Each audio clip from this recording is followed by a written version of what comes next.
नमस्कार। स्वागत है आप सभी का आज की चर्चा में।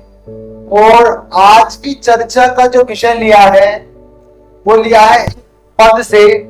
पद है प्रधानमंत्री पद या कोई भी ऐसा पद।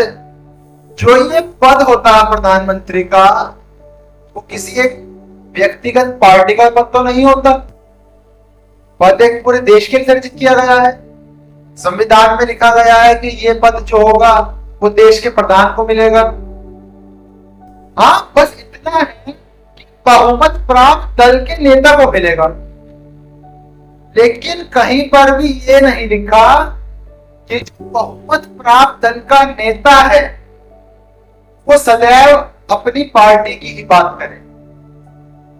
वो किसी भी जब कार्य का अनावेशन करेगा, जब वो कहीं उद्घाटन करेगा, तो वहां पर वो अपनी पार्टी को नहीं गिनाएगा। तो ऐसा जो हमारी कंट्री में होता आ रहा है, पुराने लोग थे, नए लोग हैं, सब के सब ये गिनाते कि इस सरकार ने ये करा।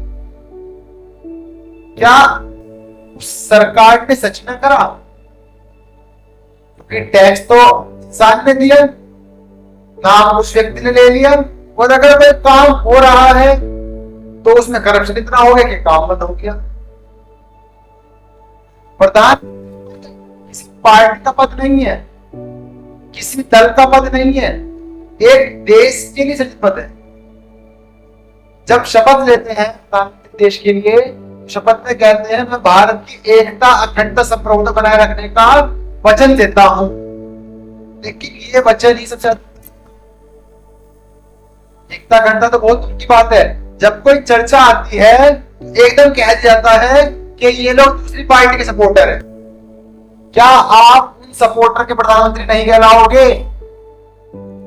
या आप दूसरे जो समर्थन कर रहे हैं दल को, उनके नेता नहीं हो? क्या आप पूरे देश की जनता के प्रधानमंत्री नहीं हो? तो सोचने का विचार ये है, जो पद है प्रधानमंत्री पद या कोई अन्य पद, सीएमओ, पीएमओ, एक्सेट्रा कुछ भी हो, वो किसी पार्टी का पद है या पूरे देश के लिए सृजित पद है? क्योंकि हमारे देश में वो पद एक पार्टी को मिलकर रह चुका है, चाहे पार्टी XYZ कोई भी हो।